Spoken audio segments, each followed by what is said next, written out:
So, if you saw my last YouTube video's outro segment, you'll know that this was the next video that was coming, but if you didn't yet, let me give you a little bit of insight into what's coming in this video. This May, my most anticipated release came out by the same developers that released the Hitman games. With Daniel Craig's run ending in 2021 with No Time to Die, there's a lot of speculation for who the next James Bond will be. As someone who grew up watching the Roger Moore and Pierce Brosnan's take on the character with my grandfather, I had a lot of hype to see what they were going to do with this character up to this point. Now, with IO Interactive over the past couple of years only really releasing remasters of the Hitman games, it was a very big breath of fresh air to see this game get announced. 007 First Light is a new take on the origin story of James Bond and how he became the agent that he is today. And when Patrick Gibson's younger depiction of Bond was revealed, I had very high expectations for this title, and I will say, this game did not disappoint. My personal opinion of this game's incredible story, amazing combat system, and extraordinary world building allows for insane visuals and gameplay with a linear 15 to 20 hour playthrough. This true and authentic James Bond experience with many different playstyles that make you feel fully immersed in the gameplay shows you truly who is James Bond. With that being said, I want to give you my personal opinion on the game as well as the full story overview so you don't miss out on anything. So here's your review on 007 First Light.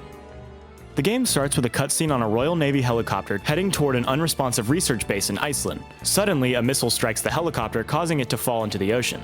As Bond emerges from the wreckage, he gets a feel for his surrounding as he sneaks past the mercenaries patrolling the surrounding area. Bond then receives a transmission from an MI6 operative that begins to instruct him toward the following research base. His goal is to recover a classified asset taken by the mercenaries. Bond is then instructed to recover the asset as he sneaks into the base unnoticed by the mercenaries. As Bond tries to recover the asset, he has a near-death experience when he catches a nerve agent and must treat himself for it. After he escapes the area, it's revealed that researchers have been taken captive by the mercenaries. Bond then immediately goes to rescue the researchers and creates a diversion so they can all escape. After setting the researchers free, they give him a detonator so he can eventually set off the camp. After creating the diversion, Bond then runs until he is caught at a dead end at the edge of a cliff. In a desperate measure for last-minute solutions, he sets off the detonator as it opens to the game's intro. Personally, I really enjoyed this game's intro because not only did it give you a feel for the regular stealth aspects of the game, but it also showed you who this new version of Bond truly was. 6 months later, after the Iceland incident, Bond travels to the MI6 headquarters to talk about the circumstances in Iceland. As we meet Moneypenny, she brings Bond up to meet M. Bond is expecting to be reprimanded for his reckless actions in Iceland, but instead, he is asked to join the 00 program as its newest operator. As Bond departs for Malta and meets Greenway, the chief training officer, Bond gets acquainted with the group in a training montage that shows all the necessary exercises Bond will need for the field, as Monroe and Cressida teach him the basics on hand-to-hand combat, gunplay, and driving. After various events and trials, the team finally accepts Bond as a part of their task force. As Bond goes and meets back up with M, he's then introduced to Q and the Q Lab, receiving his first new Q watch. Bond is also introduced to the super quantum computer named Thea. That'll be a very big point in the story later. Fast forward a couple of months, the 00 agents are put into their first field test in a nightclub in London. Bond receives instructions to talk to the person in red at the bar, and after an awkward experience getting the wrong person, who tells him he needs to find the leak by hacking the phone of one's Joshua Pike. After extracting the data and locking the informant behind the bar, he intercepts the mission-critical data from another woman. This completes the 00 program's basic training. Briefly after, the 00 agents are set to dispatch to the World Chess Tournament in Slovakia. Their goal is to find the previous agent 009 and take him in for his crimes against the MI6 agency. As Bond drives to the large estate with Cressida and Monroe, he's told to stay in position as the operatives make their way inside. Shortly after, he sees a blonde doorman dumping a suitcase off the side of the estate. Naturally, in typical Bond fashion, he doesn't listen to the instructions that he was given and begins to follow the doorman, finding clues about what's really going on there. Making his way through the large building, he finds a woman who's dressed as a maid, following the trail as well as him. As Bond continues to put the pieces of the puzzle together, while following the suspicious figure, he finds his friend Monroe dead on the ground as the man attacks him, only to reveal that there were two men the entire time with the plan of setting off a bomb to kill the people of the World Chess Tournament. As Cressida is now injured, Greenway tells Bond to take the initiative and chase after 009, who he believes is responsible for all of this. After the maid from earlier gets in the car and reveals that she's also chasing 009, the two of them go after him in a massive car chase scene. Bond then gets out of the car to track him on foot, fighting through large waves of enemy to board the plane. After boarding and sabotaging the plane similar to Uncharted, he falls out of the plane without a parachute.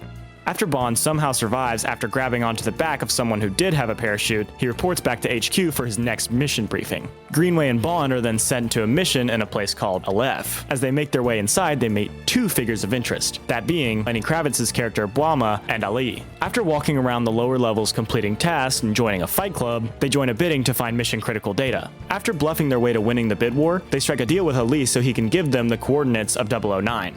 After sneaking past many enemies and also encountering a large minefield, as they finally make their way into 009's quarters, they're greeted by the sight of 009 dead before they even got there. But before 009 died, he left a trail of breadcrumbs that lead them to the real culprit who's been behind everything that's happened so far. As they begin to depart to the shipyard, they are intercepted and taken captive by Bwama and his men. After Bwama holds them over a pit of crocodiles, Bond and Greenway are able to talk their way out of it by telling him the location of his sister. As they make their way down to the massive shipyard, finding secrets and intel on who is behind the recent events, they attempt to leave as they are ambushed by an unknown mercenary group. After fighting through waves of enemies, they are compromised and pinned behind a car, only to be saved by Bwama and his crew.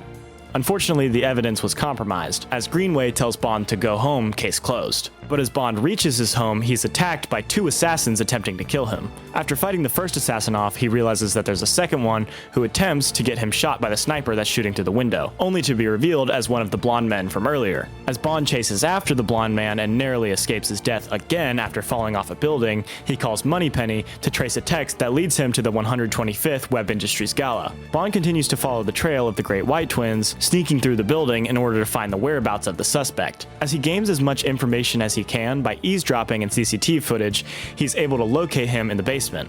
As Bond and him briefly fight, the Murtaugh twin pulls out a gun and chases Bond around, until finally, Bond bests him by driving him through the trident of a statue. As Bond makes his way back upstairs, he sees a familiar woman from earlier, whose name is revealed to be Isola by her colleague Damien. Damien pulls Bond for a chat and gives him champagne, which causes Bond to pass out during his mission.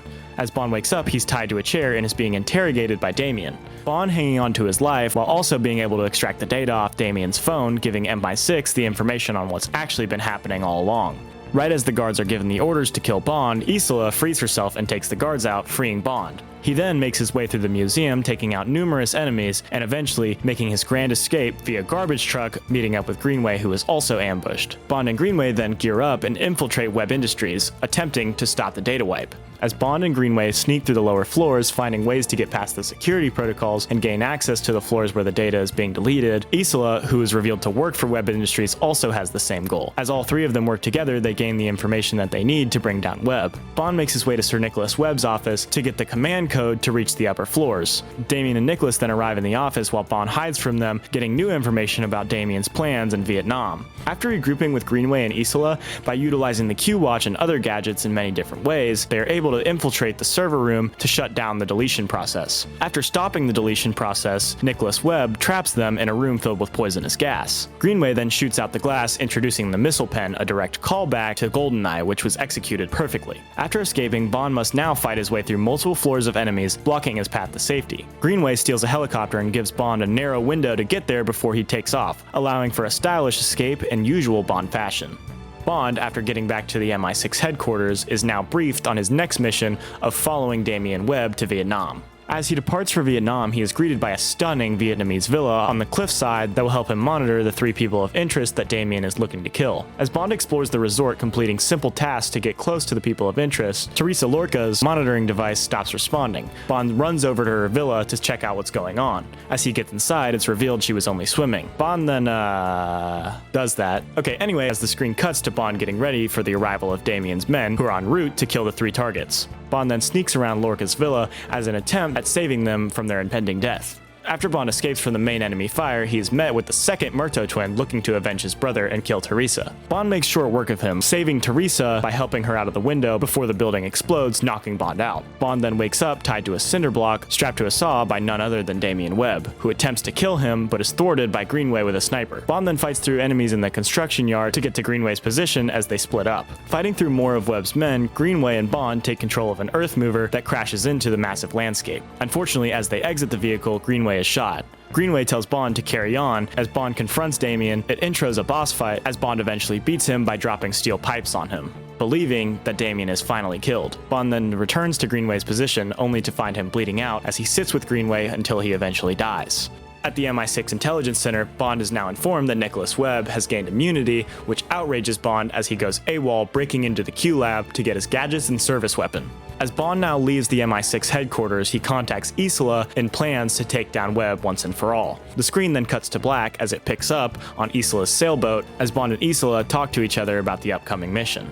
A submarine picks them up and takes them to Webb's location in Antarctica. As Bond platforms to the area, sneaking into the perimeter of the base, disguising himself as an engineer to gain access to the main building, Bond and Isla then make it their goal to take out Hyperion. After seeing the new technology he can interact with at the base, he smartly makes his way in and gains access to the command center.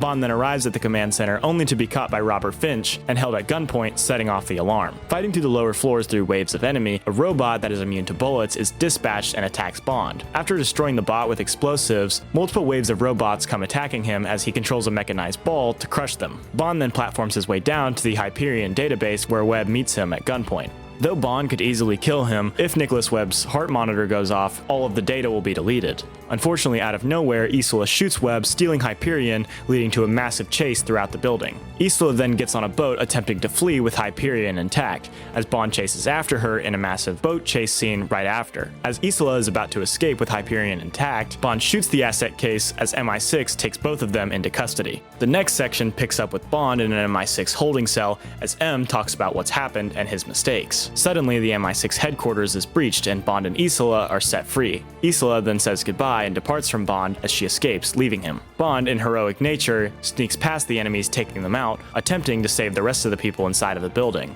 As Bond fights floor by floor, he finds a phone to communicate with M as she gives him clear instructions to go to Thea. Bond then makes his way to Thea as it is revealed Damian Webb, in a brand new set of armor, is the one who started the attack and is holding Moneypenny hostage. Damian then steals Thea and stabs her, leaving Bond and Q to take care of her. Q then tells Bond to go handle Damian while he cares for Moneypenny.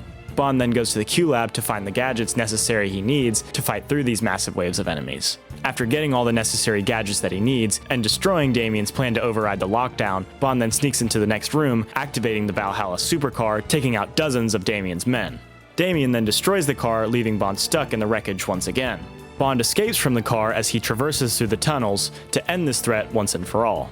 As the fight commences, Bond realizes that he won't be able to fight him head on, so he must be smart about it and use his surroundings to his advantage, as he sneaks around him, stunning him and taking him out for the first time. Damian then wrestles Bond through the floor of the building where he has remote turrets set up. Then, in the hardest segment of the game for me, Bond must evade the turrets while hacking them to shoot Damian, bringing him down for one final blow. Right as Bond is about to win, Damian then brings him into the water and attempts to drown both of them in one final act of desperation. Suddenly, Isla dives into the water, saving Bond by bringing him back up to the surface and stealing Thea, setting up for the game's sequel. The game then ends at John Greenway's funeral, with Bond looking over the grave as M arrives next to him, recruiting him as 007, giving him his next orders to find Isla. The game then ends with James Bond's classic theme and iconic spiral, as he shoots the camera. From start to finish, 007 has proved itself to be one of the best games of not only this year, but also of all time in my opinion. The game's incredible immersive story, with its trailblazing combat system and dynamic exploration, with fantastic audio and visuals, makes this game feel like you truly are James Bond. When I was a kid, I vividly remember playing the Quantum of Solace tie-in game, and obviously loving it. So being able to experience this character once more with an amazing new story was just so incredibly impressive to me, and I'm so happy about how this game turned out. The game never felt stale or lost my attention, leading me to want to do more and do whatever I could to experience this for a little bit longer. From what I've seen online, this game does receive a little bit of hate from people who haven't even played the game yet. James Bond has been on screen for almost 70 years, with its first adaptation coming out in 1962 of Dr. No. Throughout every depiction of Bond, there's always something positive that you can say about each one of them, and I'll say this with full confidence, Patrick Gibson did a phenomenal job playing this character. He now has the chance to make his run as Bond one of the most legendary of all time. Everything about this game was incredible, and I will say with full certainty I would replay this game again. From the incredible world building, the story, the combat, all of it was perfect. In my opinion, this is my game of the year. From the moment you step foot on Iceland to the final spiral with James Bond shooting the camera, this game just felt like Bond. I'm telling you that if you haven't played this game yet and you're looking for a new game to play, you should buy this game immediately, as it was so fun and so immersive. As I do have more videos planned for the future, I would love if you could like and subscribe so I can potentially grow this channel. I love creating content like this and being able to talk about these things that I'm very interested in. So please consider liking and subscribing so I can do more of this. And as I want to make it a theme for my videos coming out in the future, let me show you all what's coming next.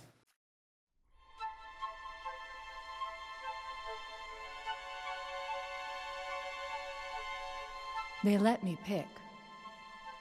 Did I ever tell you that? Choose whichever Spartan I wanted. You know me. I did my research, watched as you became the soldier we needed you to be. Like the others, you are strong and swift and brave. A natural leader. But you had something they didn't. Something no one saw but me. Can you guess? Luck.